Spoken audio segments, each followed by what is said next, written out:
So now let's look at where the real power comes from in the serve. And it really comes from an area from about this position to about this position.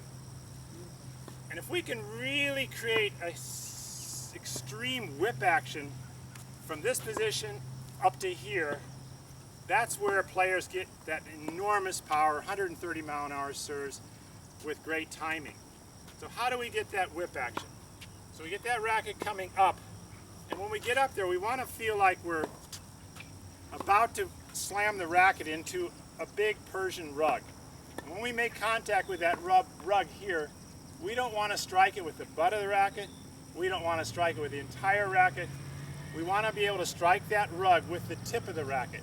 So we get this huge whip action like a guy cracking a bullwhip.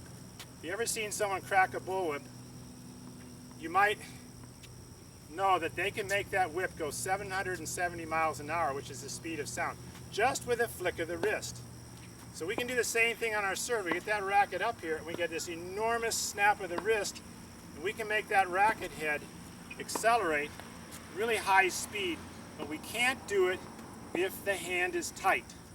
If we got a death grip on our racket, if we can see white knuckles here when I'm gripping the racket, that's way too tight. We got to have a very loose, relaxed grip so we can create that crack of the whip the way a master bullwhipper can make his whip go 700 miles an hour.